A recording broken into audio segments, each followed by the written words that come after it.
বয়ফ্রেন্ডই তো চলে গেছে, তাই না? জীবন তো যায়। কয়েকদিন ধরে দেখতেছি আপনি এখানে বসে থাকেন, কারোর জন্য অপেক্ষা করেন। যার জন্য অপেক্ষা করতেছেন সে আসবে না।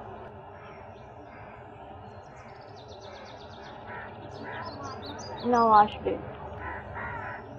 আমাদের প্রায় সময় এরকম ঝগড়া হয়, কিন্তু কিছুদিন পর ঠিকই চলে আসে। আমার মনে হয় আসবে না। আচ্ছা, কে আপনি এই কথা বলার? আর আপনি আমাকে ফলো করেন কেন? দেখেন, আমি কাউকে ফলো করি না। আমি আমার নিজের মতো করে এই পার্কে আসি, লোকজন দেখি, বাদাম খাই, বাতাস খাই। খালাম্মা আছে, প্রতিদিন সকাল 6টার সময় পার্কে আসে, হাঁটাহাঁটি করে। ঠিক 6:30টার সময় এক কাপ লেবু চা খায়, তারপর নাস্তা করে। এখন আবার আধা ঘন্টা হাঁটাহাঁটি করে, তারপর চলে যায়। সেও ওই দিন আমার ধরে বলতেছে, বাবা তুমি কি আমার ফলো করো? ওই খালাম্মা আমি তো আপনাকে ফলো করি। সে তারপরের দিন আমার জন্য নাস্তা নিয়ে আসছে। আয়না বলে, বাবা তোমার কথাবার্তা আমার খুব ভালো লাগছে, তোমার জন্য আমি নাস্তা নিয়ে আসছি, নাস্তাটা খাও। তাহলে আমি খালাকে বলছি, আমি নাস্তা খাই, আমি 3 বেলা বাদাম খাই।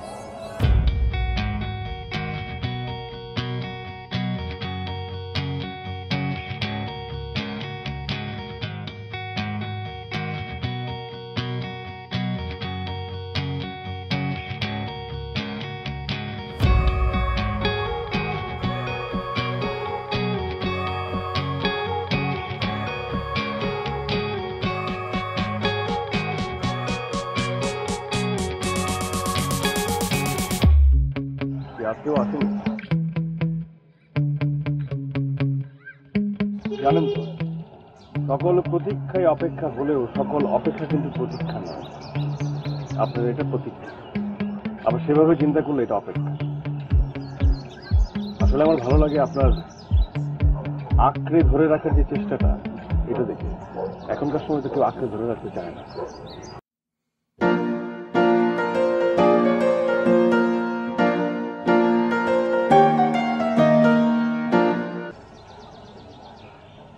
তুমি যাকে মনে রাখো সব সময়, সে তোমাকে ভুলে আছে ক্রমাগত, ভুলে যাচ্ছে ক্রমাগত।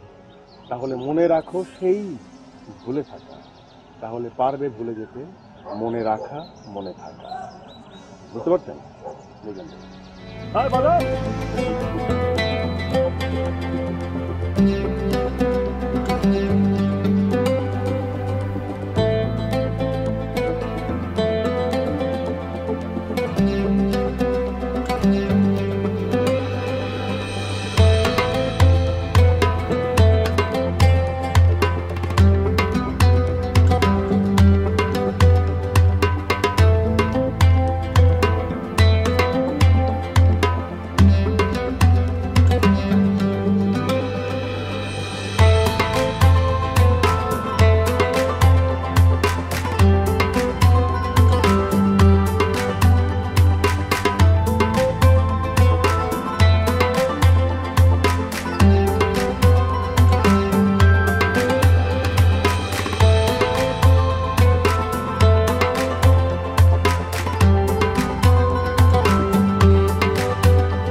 আমি না ছোটবেলা থেকে অনেক কষ্টে বড় হয়েছি। বাবা মার সেপারেশন দেখে আসলে বড় হতে হয়েছে। ছোটবেলা থেকে না একটাই চাহিদা ছিল, বাবা মাকে সবসময় একসাথে দেখি।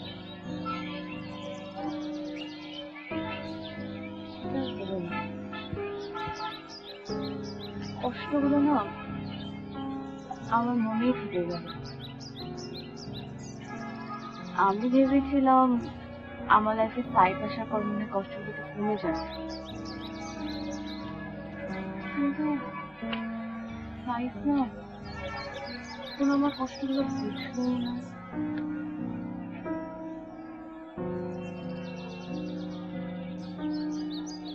তুমি কি আমার কষ্টগুলো বুঝবে?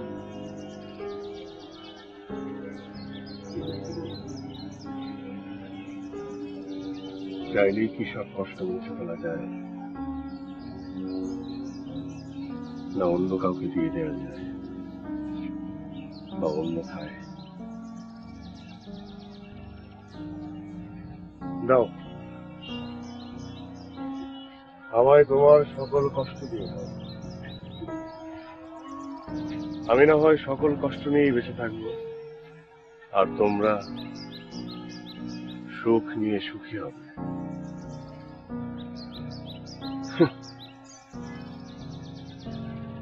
পারবে? কি একঘেয়ে জীবন হবে তোমাদের, সারাক্ষণ শুধু হাসবে আর হাসবে, চাইলেও কান্না করতে পারবে না।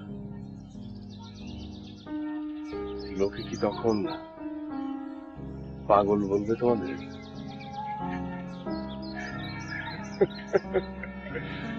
শুধু তোমরা হাসবে আর হাসবে।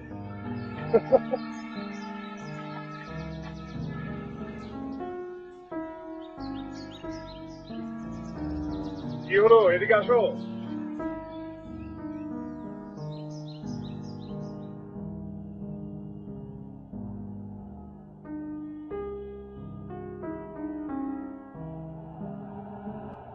তুমি তো আমাদের কমিউনিটিতে নতুন, ধীরে ধীরে সব বুঝতে পারবে।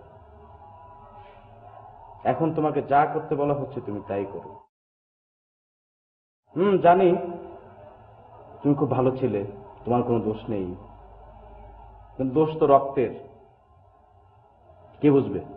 সমাজ বুঝবে? দূর দূর করে তাড়িয়ে দেবে, কেউ বুঝবে না। বিভিন্ন সভা সমিতি সেমিনার করে আমাদের পাশে থাকার কথা বলবে, কিন্তু শেষ পর্যন্ত তোমার পাশে কেউ থাকবে না। আমাকে দেখো, আমার কি দোষ ছিল?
তুমি নতুন আসছো, আস্তে আস্তে সব বুঝবে। তোমাকে যা করতে বলা হচ্ছে তুমি তাই করো। আমরা আমাদের মতো করে কমিউনিটি তৈরি করব, আমাদের জন্য। কারো কথা ভেবে আমাদের কোনো লাভ নেই।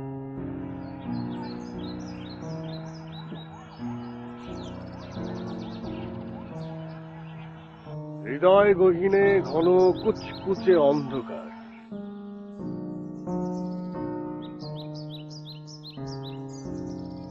সৌরজগৎ গভীরেও ঘন কালো আধার। এই অন্ধকারের মাঝে এক ঝলমলে নক্ষত্র, সেটাই আমার জন্ম। হ্যাঁ, আমি অন্ধকারে জন্মেছি, অন্ধকার আমার জন্মসূত্র। তাই বলে আলোকে ঘৃণা করি না, সে তো নয় প্রতিপক্ষ। কালোকেই ভালোবাসি, আমার জীবনের শেষ গন্তব্য, আমার জীবন সূত্র, আমার জীবন মিত্র। আই, তুমি তো এরকম কঠিন কঠিন কথা বলো কেন? বুঝাই বলতে হবে। এই হৃদয় গভীরে কালো আধার, সৌরজগতের মাঝেও কালো অন্ধকার। এই দুই আধারের মাঝে একটা ঝলমলে নক্ষত্র, হার্ট, পৃথিবী। সেটাই আমার জন্ম। আমি অন্ধকারে জন্মেছি, আমি কালো, তুমি আলো। তাই বলে আলোকে ঘৃণা করি না, সে তো নয় প্রতিপক্ষ। কালো, অন্ধকার, জন্মসূত্র, জন্মমিত্র।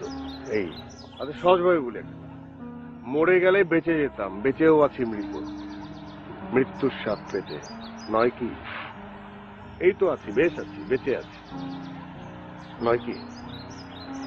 তোমার এই দুর্বোধ্য ব্যাপারটা আমাকে খুব ভাবায়, জানতে ইচ্ছা করে। একটা অন্য ধরনের আকর্ষণ আছে এর মধ্যে।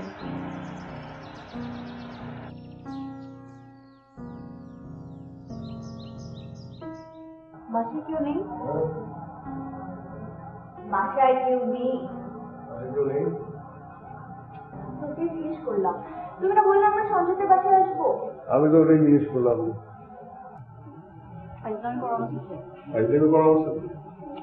তুমি না বললাম আমরা সঞ্জয়দের বাসায় যাবো? বাসায় তো চেষ্টা করেছে, বাসায় কেউ থাকে না। আমি তো বললাম এটা সঞ্জয়দের বাসা।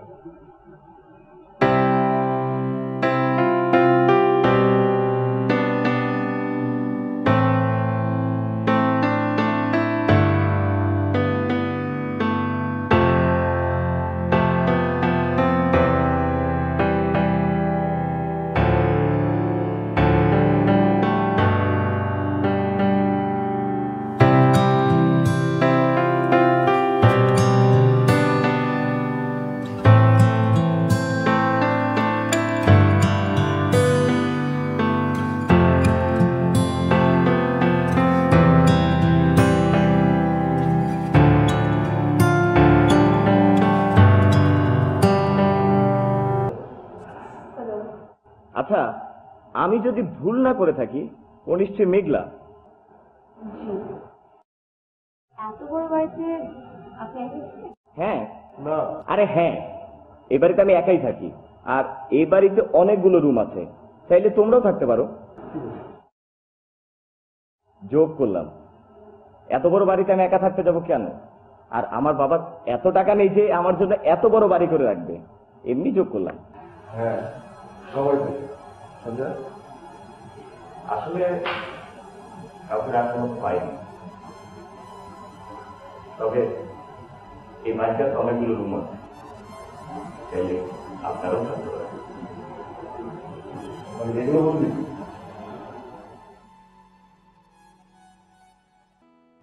তোমার স্পর্শ দাও, আমার অনুভূতি জাগুক, অগ্নিগিরির লাভা ছিটকে পড়ে ছাই হয়ে যাক, পাথর চোখে ঝরুক ফোঁটাখানেক নোনা জল। তোমার স্পর্শের স্ট্রেচে ভর করে দাঁড়িয়ে উঠুক পাহীন লোকটা, বীজের উপর থেকে সরিয়ে দাও পাথর, অঙ্কুরিত হয়ে ফসল হোক।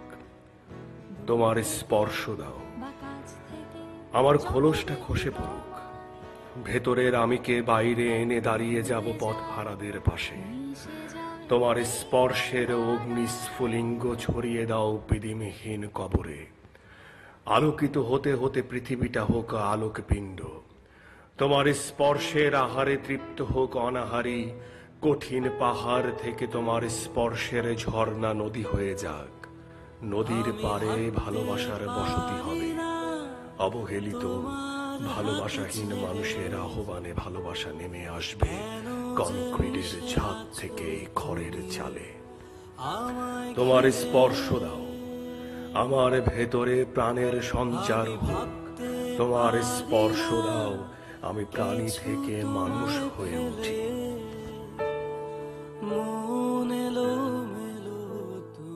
পরশুদিন আগে মেঘলাকে নিয়ে এসেছিল। ও তাই নাকি? নিয়ে এসেছিল, আবার চলেও গেছে। দিস ইজ নট ফেয়ার না? এত স্লো হলে তো চলবে না। তুমি যদি চাও আমি তোমাকে হেল্প করতে পারি, if you want. You know I have lots of free right. আমার তো মনে হয় প্রেমে পড়ে গেছে। প্রেমে? নো নো নো, আমাদের মতো মানুষের লাইফে আবার প্রেম, ভালোবাসা, মমতা এগুলো কোনো ম্যাটার করে? অবভিয়াসলি না, রাইট? নো নো, প্রেম এগুলো তো আমাদের জন্য বুলশিট।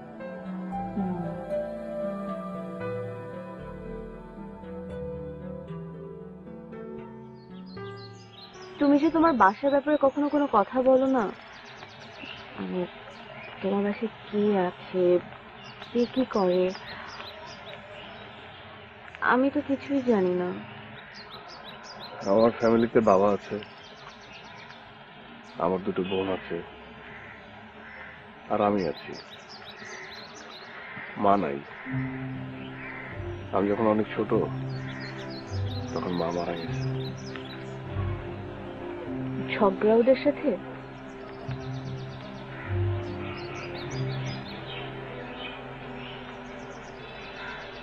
হ্যাঁ,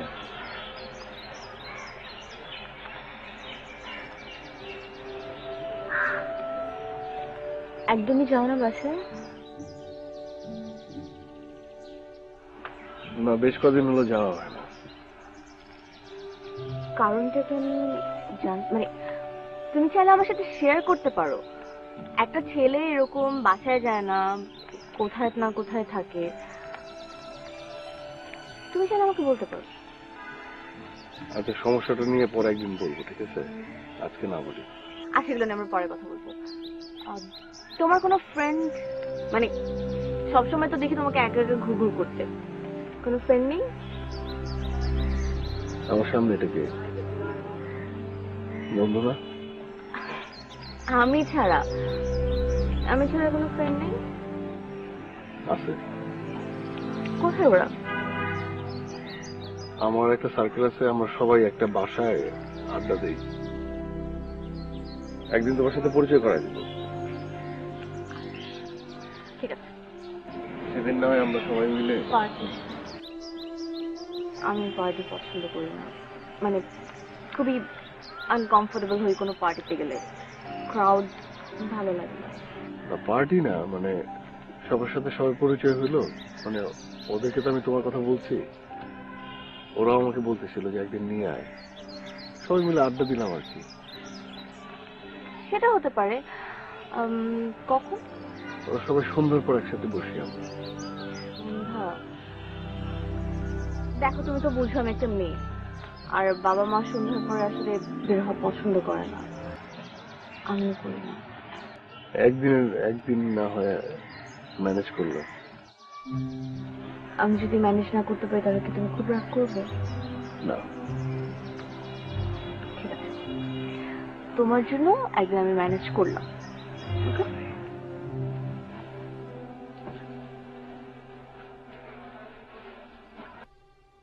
মা, কি করো? দেখতে তো পাচ্ছিস। বালিশে কভার ভরছো? তোমাকে না একটা কথা বলার ছিল। কি কথা? মানে আমার একটা ফ্রেন্ডের বার্থডে, বুঝছো? আমাকে ইনভাইট করেছে, অনেক ক্লোজ একটা ফ্রেন্ড। কোন ফ্রেন্ড? কোয়েল, নতুন একটা বন্ধু। মা, ও এমন ভাবে পার্টির জন্য ইনভাইট করলো আমাকে, আমি না নাই বলতে পারি না। আর সবসময় কি না বলা যায় বলো? আমার সব ফ্রেন্ড আছে। আচ্ছা ঠিক আছে, বুঝলাম, কিন্তু কখন? এটাতে একটু প্রবলেম মা। প্রোগ্রামটা না সন্ধ্যা থেকে শুরু হবে। তোকে কোনো কমন সেন্স নাই? তুই জানিস না সন্ধ্যার পর তোকে কোথাও যেতে দেওয়া হয় না? জানি তো, জিনিসটা হচ্ছে আমাকে এমন ভাবে ইনভাইট করলো আমি না নাই বলতে পারিনি। আর মা, আমি তো কখনো কোনো ফ্রেন্ডের বার্থডেতে যাই না, একটা ফ্রেন্ডের বার্থডেতে তো যেতে যাচ্ছি। অ্যাভয়েড করার দরকার নেই, ডাইরেক্ট মানা করে দে। মা, যাই না প্লিজ, আমি তো কখনো যেতে চাই না, একটা বার যেতে দাও প্লিজ। আচ্ছা ঠিক আছে, আমি তো বাবাকে বলে দেখি। এত খুশি হওয়ার কিছু নেই, আমি তো পারমিশন দেইনি এখনো। কথা বলে তুমি বললে বাবা মেনে যাবে। ওয়েট, আমি ড্রেস চুজ করি। হ্যাঁ,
কেমন জানি টেস্টটা।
তোকে একটা কথা জিজ্ঞেস করবো?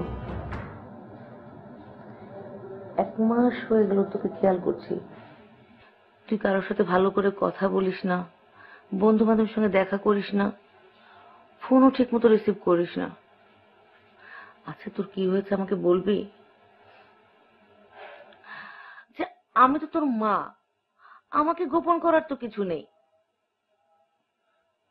এভাবে চুপ করে থাকলে কি করে বুঝবো তোর কি হয়েছে? তোর এই অবস্থা দেখে তোর বাবা প্রশ্ন করছিল, বারবার আমার কাছে জানতে চাইছিল তোর কি হয়েছে। প্লিজ মা বল।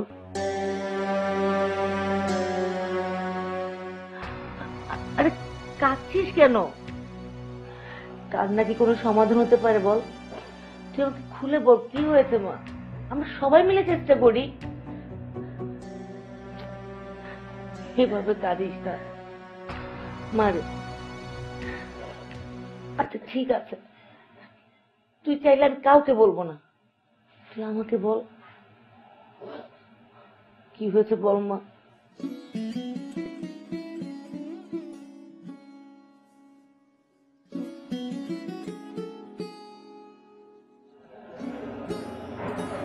আমাকে তুমি এখন যেমন দেখছো, আমি আসলে এমন ছিলাম না। আমি খুব অস্থির প্রকৃতির ছিলাম, সারাক্ষণ পাড়ার লোকদের উপকার করে বেড়াতাম। আর আমার না ভালো লাগতো মানুষের উপকার করতে। সবচেয়ে বেশি যেটা করতাম সেটা হচ্ছে ব্লাড ডোনেট। প্রতি মাসে রক্ত দিতাম। ব্লাড ডোনেট করতে করতে এটা যে আমার জীবনের কাল হয়ে দাঁড়াবে সেটা আমি ভাবতেই পারি।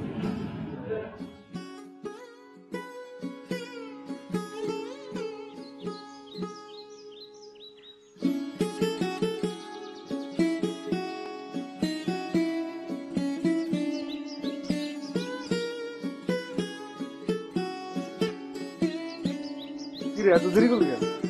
দেরি করলাম মানে? বাইরে দেখছো বৃষ্টি হইতেছে, এত তাড়াহুড়া কিসের? এতবার ফোন দিতেছিস, কোনো সমস্যা? আচ্ছা ঠিক আছে, চল। কই যাবো? ব্লাড দিতে। ব্লাড দিতে? আমি কি ব্লাড ব্যাংক? এখন ব্লাড দিব? সবসময় ব্লাড নেওয়ার কথা হবে? না না না, শোন শোন শোন, মানে একটা মানুষ 1 মাস পর পর ব্লাড দিতে পারে। তুই তো 3 মাস আগে ব্লাড দিচ্ছিস। এখন যদি তুই ব্লাড দেয় তোর মানে শরীরে কোনো সমস্যা হইব না, তুই দিতে পারবি, কোনো সমস্যা নাই। আর ব্লাড না দিলে তুই মানুষটা মরে যাবি। না, আমি ব্লাড দিতে পারবো না, ব্লাড দেওয়া আমার দ্বারা সম্ভব না। শোন দোস্ত, অনেক ছোটবেলায় মা মারা গেছে। কিসের জন্য জানিস? রক্তের জন্য।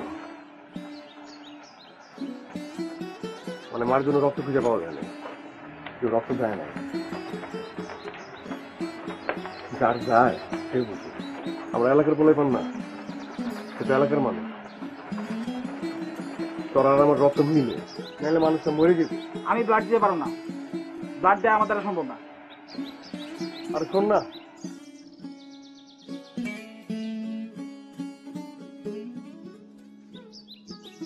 এইবারই শেষ। এরপর থেকে যদি তুই আমার কখনো ব্লাডের জন্য ফোন দেস, তোর সাথে আমার বন্ধুত্ব নাই, মনে রাখিস। চল।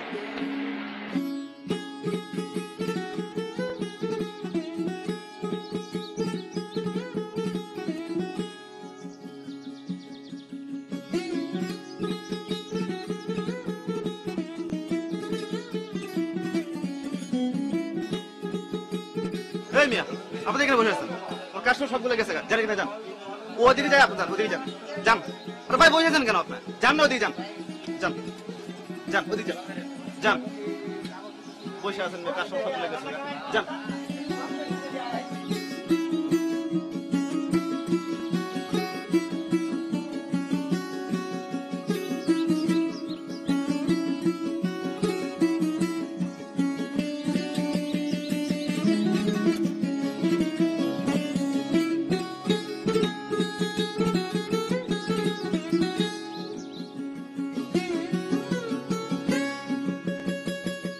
তোমার সাথে আমার কথা ছিল।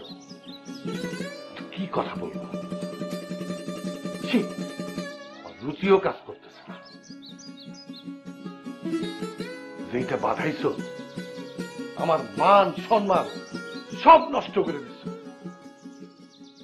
তোমার জন্য আমার এই সাজানো সংসারে এখন অশান্তি।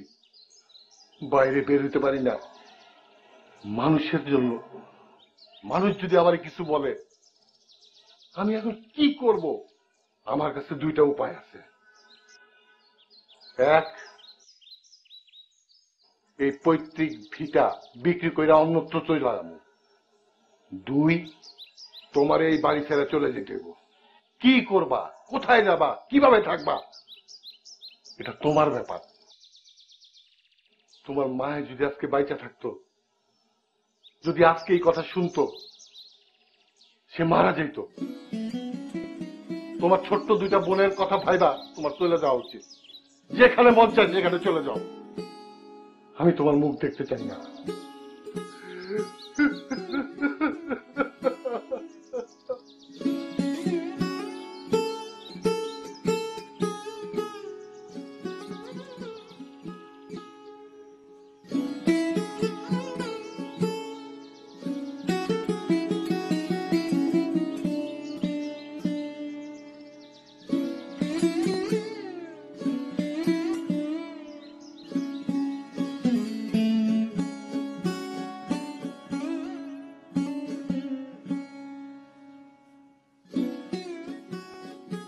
আমি যেদিন জানতে পারি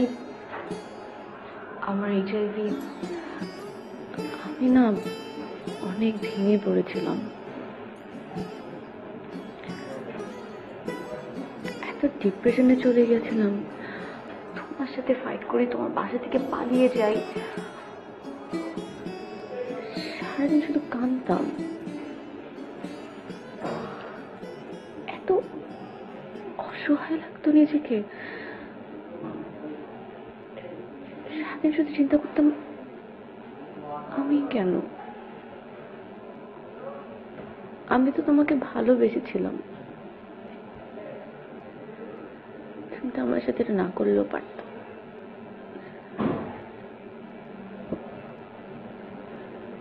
একটা টাইমে মনে হয় যে I need to fight back. ডক্টরের কাছে গেলাম, আবার নিজের ব্লাড টেস্ট করালাম। ডক্টর হঠাৎ করে বলল কি, আমি তো এইচআইভি পজিটিভের রোগী না, আমার যদি এইচআইভি না হয় তাহলে দিন কি ছিল? তুমি কি আমাকে একটু খুলে বলবা? হ্যাঁ, সেদিন তুমি আমাকে বারবার একটা কথা বলছিলে, আমি তোমাকে ভালোবাসি, আমি তোমাকে ভালোবাসি। একবার না, অনেকবার। বলতে বলতে বলতে বলতে তুমি শুয়ে পড়লে।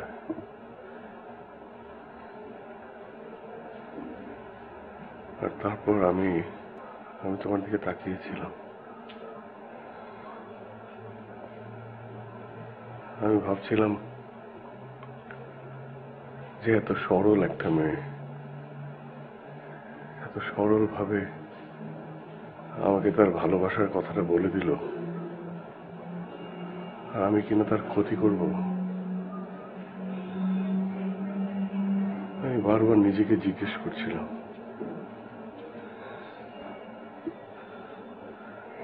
এখন জানো আমি উত্তরটা কি পেলাম?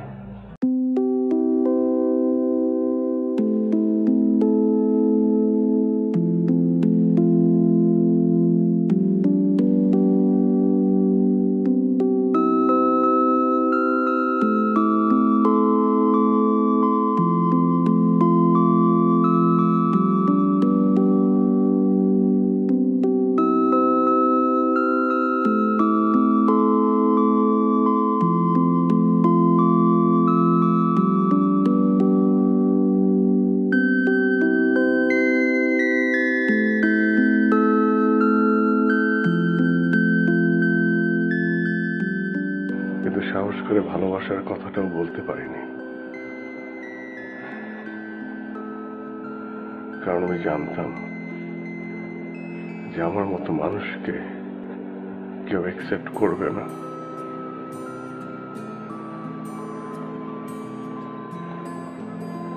তাই বলতে পারিনি। আমার এখনো মনে হয় যে আমি যদি আরো অনেকদিন বাঁচতাম, আমার এই রোগটা যদি না হতো, তাহলে সবার মতো আমার জীবনটা অনেক কালারফুল হতো না? মানে তোমারও কি মনে হয় যে আমি অচ্যুত?